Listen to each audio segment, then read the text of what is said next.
My name is Dana Hughes. I am going to be presenting a lesson titled Red, White, and Blue Voices. This lesson is going to cover standards, the music standard K.2PE, explore the 4 voices: singing, speaking, whispering, and calling. And then the other standard for the Common Core is going to be Social Studies Content Standard 4, symbols and practices of the United States include the flag, Pledge of Allegiance, and the national anthem. Other nations are represented by symbols and practices too. Okay, so I will jump right in. All right, boys and girls, we are about to have so much fun today. We are going to be learning a couple different things, all right, and we are going to start with a little bit of information and background on the United States and how there are several different things that have meaning for the United States, right? So before we jump in, can anybody tell me anything that they know that symbolizes the United States? Yeah, the flag. And what do we do every morning when school starts? First thing we do after that bell rings. We do the pledge. So we're gonna come back to that, okay? So let's take a look here at the board really quick. We have a couple different symbols up here that represent the United States. So here we just talked about the flag. So what is the meaning behind the flag? Yeah, because it's not just a piece of flimsy material or a picture. It has significant meaning for our country, right? So the flag is going to represent freedom, liberty, and national pride. And then you see here, we have the eagle, right? That's going to represent strength, freedom, and courage for us. And then I added this one here, the Statue of Liberty. Have you guys seen that before? Are there pictures of the green lady? Yeah, you're going to learn more about that the older you get. But she represents freedom, democracy, and the promise of a new life. All right? So in addition to these pictures that symbolize important concepts for the United States or important value to us, there are 2 other things I want to look at today. You've named one of them already. The Pledge of Allegiance, that's right. And then what is the other one that I'm thinking? Can anybody guess? The national anthem. I'm so impressed that you know that. You must go to some baseball games. Is that where you've heard it before? Yeah, very cool. Okay, so we are going to focus on the national anthem and the Pledge of Allegiance for the rest of this time. And what we're going to do is we're going to learn how to use our voices in different ways, right? So there are a lot of different ways that we can use our voices. 4 specifically that we're going to cover today. We are going to work on speaking, whispering, calling, and singing, right? So those are all different ways that we can communicate with people. And when we use those different communication techniques or styles, they are going to make our words come off in different ways, right? So let's start. Oh, calm down. We got to be very respectful while we do this, okay? Because it could get a little bit crazy in here if everybody starts calling or singing too loudly, all right? So we have to be respectful while we do this and try our best to keep our excitement under control, okay? So we're going to start by demonstrating these different types of voices by using the phrase, Mary had a little lamb. I hope you've all heard that one before, right? So as a class, let's just all say, Mary had a little lamb together, all right? So on the count of 3, 1, 2, 3. Mary had a little lamb, right? That's just our normal, regular speaking voice.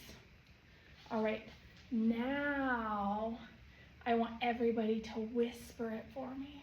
Ready? 1, 2, 3. Mary had a little lamb. Good job. All right, And then we are going to sing it. Oh boy, none of you want to hear me singing, but let's give it our best shot, all right? Mary had a little lamb. Good job. All right, and then the last one is calling. That's a little bit different. We don't necessarily say we're going to call something, but if you think about it like you're going to call something out, give it a little bit more assertiveness, right? So when we say this one, we're going to have a little bit of power, not yelling. We are not going to yell it. We're going to just say it in a little bit more demanding voice, all right? 1, 2, 3. Mary had a little lamb. Great, great job.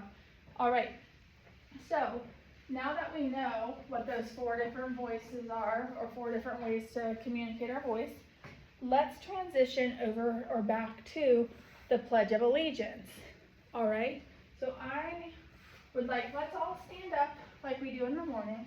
We're going to go ahead and stand up, and we are going to work on the Pledge of Allegiance in our different voices, all right? So let's go ahead and start by speaking the Pledge of Allegiance. And please, by all means, you guys know, let's look over at the flag and let's put our hands on our hearts like we do in the mornings, okay? All right, so here we go, ready? I pledge allegiance to the flag of the United States of America and to the republic for which it stands, one nation, under God, indivisible, with liberty and justice for all.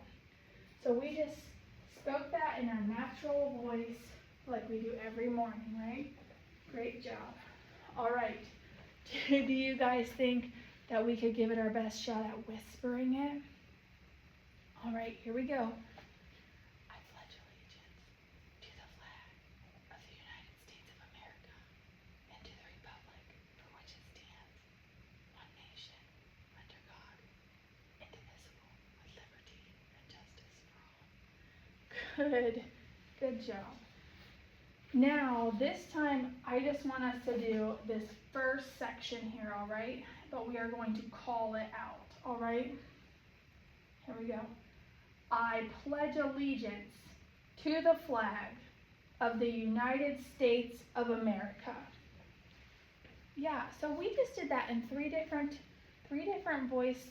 communication methods. Who can tell me how they felt when they whispered it versus how they felt when they called it out? That's right. When you are calling something out, there's a little bit more passion behind it, and there's just strength in your words. But when we're whispering it, it's just like a quiet, peaceful little message that we're sending, right? Yeah. So the different voices that we use and the different ways that we communicate are going to come off different. They're going to have different meanings, even though they're the same words, right? Yeah. All right, and I know that you all are super excited about this singing part, right?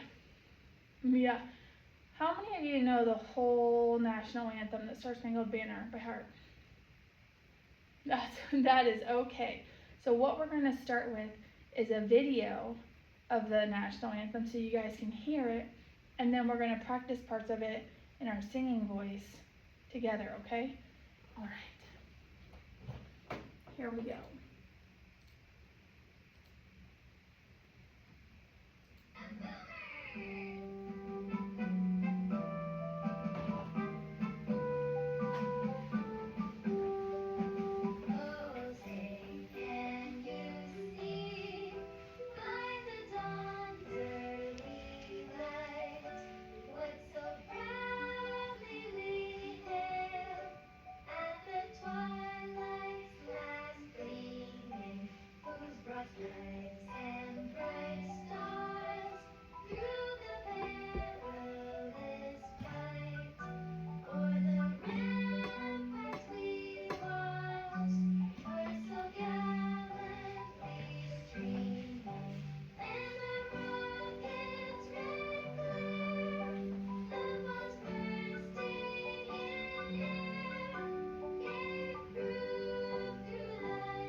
did such a great job singing that, didn't they? Someone stole my post by I thought so too. Yeah. Alright, so here's what we're gonna do. We are going to pick different parts of this and we are going to give our best singing voice while we do this, okay? So as a group, let's go ahead and we're just gonna practice this first line, this "Oh say can you see by the dawn's early light." See how I just spoke it to you, but now as a group, could we all sing it together? Alright, ready? Oh, say, can you see by the dawn's early light? See, that was very different from when I first spoke it to you, right? Alright, let's go ahead and do, and the rocket's red glare, the bombs bursting in air, okay? Alright, on the count of 3, everybody. 1, 2, 3. And the rockets. Good job. All right, should we do one more part together? How about we go right down here and say, oh, say does that star-spangled banner yet wave. Let's sing that one. All right, ready? Oh, say does that star-spangled, oh, definitely not the usual. All right, I'm gonna let you guys take it over. You remember from the video, right? All right, here we go.